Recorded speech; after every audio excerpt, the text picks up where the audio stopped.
All right. Welcome, folks, to the weekly SIG Autoscaling meeting on the 8th of January 2026.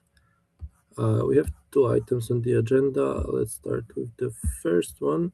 Okay, we don't have Jack here. We do have Adrian, though, so let's Mm. skip the first one. Let's move to the second one. Well, I can speak to the first one. Oh, okay. Um, Perfect. that particular cap has a long history. I think we tried to aim for 1.34 for it, missed. Try to aim for 1.35, missed again, and now we're going to try aim for 1.36. Basically, an alpha version got released in 1.16, and there's an update to the alpha, so it can't be promoted to beta yet. That update to alpha, that update to the alpha version, there is a pull request uh, in review for it. It missed 1.35 because we wanted E2E tests. Um, but E2E tests now depend, well, E2E tests for it depend on external metrics, and we don't have testing framework for an external metrics.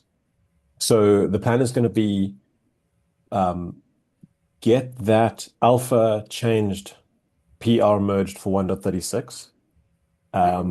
Move the requirement for E2E tests to beta, and then focus on E2E tests with external metrics for beta, because one of Omar and Mai's other caps are also going to require external metrics in the E2E tests. So we're going to work together, myself, Omar, and forget the name of the author here, Jan, it says,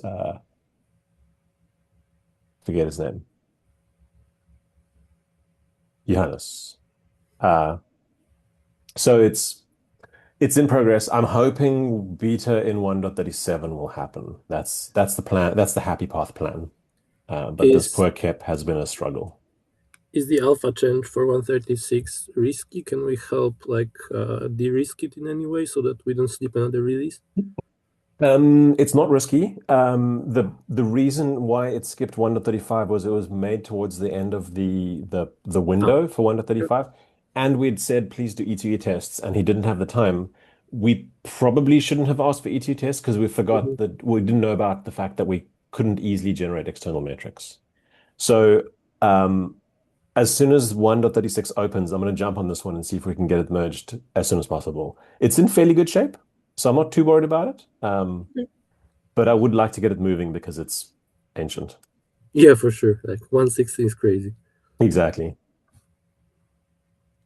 Mm, okay, so keep us posted, right? Yeah. Okay, and then there's the next one. Okay, I can actually take this one. These are GCE tests, so in my wheelhouse. Like the agenda point is about us finally, or somebody else actually in the organization, finally noticing the cluster to scalar GCE end-to-end tests being all red. We also have it on our radar internally, and I think I found an owner for this. So we should be able to unblock these tests in the next few weeks. We also plan to add more for the array, so this is a prerequisite, and this needs to happen anyway. Jack? Any common theme? Are the tests just like old and flaky, or are they actually So revealing issues? they were ancient and all red up until a year ago, when one of our team members, like, she has Houston, you may have remember her from the buffers proposal. She has cleaned up the tests and made them green again, and unfortunately we forgot to add an agenda item to keep them green, and they have regressed, and now we need to clean it up again. But I suspect this is a very simple, like, the bulk of the work was already done by Justina back then, and now I suspect it's something simple like an RBAC rule missing, or something like that. The other part that will need to happen to these tests is, I think they should run as a pre-submit, like the Azure tests. So we'll need to sync with you, Jack, probably after we get them green on like how we can plump them into the PR so that they run as a pre-submit, not a post-submit. This will make them harder to regress in the future. Uh, Um, Cool, happy to so help. the top link that I posted is searching for the word auto, looking for SIG autoscaling, which has the cluster autoscaler tests. Well, I think they're cluster autoscaler. Yeah, And I was poking around to see if there's any more tests kind of under our wheelhouse. And the second link has got KAR. So I found carpenter tests as well, which also seem to be flaking. Well, no, I don't think they're flaking. I think they're just outright failing as well. I'm not too sure. I'm not too sure if the failing reason is because of carpenter or if it's because of other parts of the test framework. But I thought I'd bring it here to chat about so we can at least get somebody to start looking at it. Um, hmm I've made an issue for the cluster autoscaler one, but I wasn't too sure where to make an issue for the carpenter one. that's a very good call. Do we have anybody from Carpenter right now on the call? I mean, at a guess, I would say make them in the core carpenter repo. Yeah, yeah. But if the, I think that's probably if we're talking about a SIG autoscaling test that's failing based on carpenter, we should definitely be making the issues in that in Kubernetes SIG's carpenter. It may turn out that those issues are not specifically about the core of Carpenter, though. If we're using the AWS version to do the testing, it may end up that they would then move those issues out to the AWS repo. So like I've seen them do that before in the past. So I have a feeling that that would probably be acceptable for this as well. Cool. Okay. I can make a carpenter one then and see where Yeah, it goes. I don't see anybody from the usual list of people joining from Carpenter right now, but I think that they're regularly here. So if not this week, they should be here the next one and we can flag it. Yeah, I would just have concerns about opening up issues on unless we can determine that it's like a version, an issue with the concrete version of the appliance, the carpenter. I would be hesitant about opening issues there because like it's not even in it's not owned by CNCF or anything, it's like it's under the AWS organization on GitHub. And so like I think in terms of our community and whatnot and tracking our issues and everything, I think we have better capacity to track them coming out of the CNCF owned organizations and whatnot. But So it's just my 2 cents.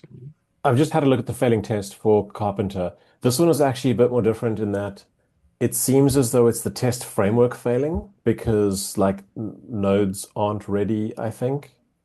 Um, so I don't think it's the root cause isn't carpenter, but I'm assuming the carpenter team should fix it because it's a carpenter test. Yeah, absolutely.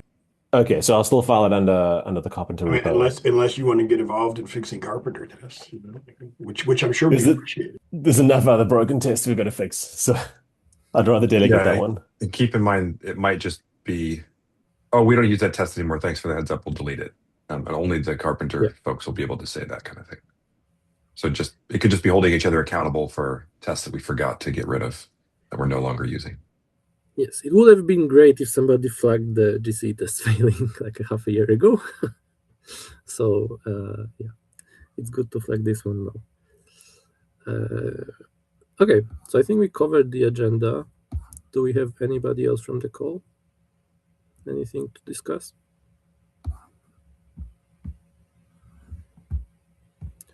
I guess Or yep. I think the 1.36 release stuff is happening next week. So the milestones being credited in GitHub and all that sort of thing. So we must track down caps for 136 and get on top of them.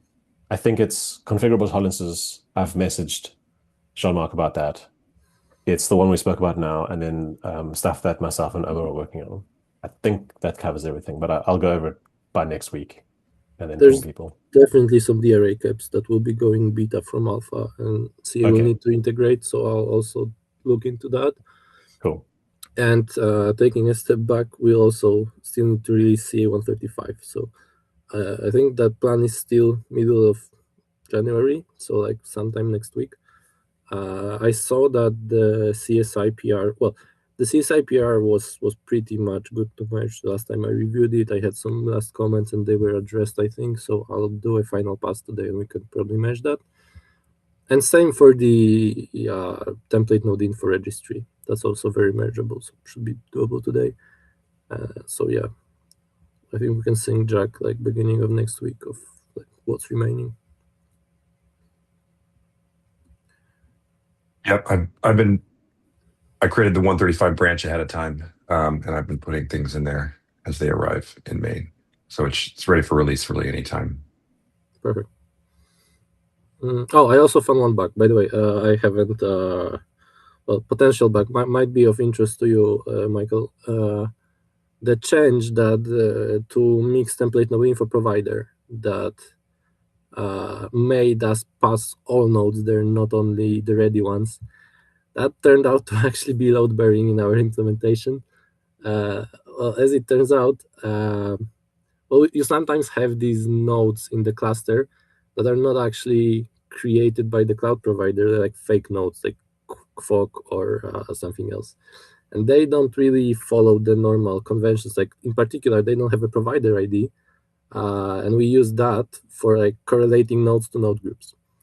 So for these nodes, node group for node fails. And normally most of CA code, what it does, it skips over the node, right? Because then if it bubbles the error up, then a single node can just break CA. Turns out that the only place where this doesn't happen and we just bubble the error up was in that dead code that we made alive again. And yeah, so I need to change that. But so I'll have a patch probably this week or very early next week. Okay, yeah, please ping me. I'd be happy to give a review on that, and yeah, happy to help you find some bugs in your setup. Then, yeah. Yeah, exactly. Code was confusing and buggy, and now it will be better. Right, and it was very old too, right? That was the other part. Yeah. Anyways, Okay, that's thanks, Kuba. all I from appreciate me. it. Unless there's something else. Okay, I think we're done. Thanks all. See you all next week. Thanks, Kuba. Bye-bye.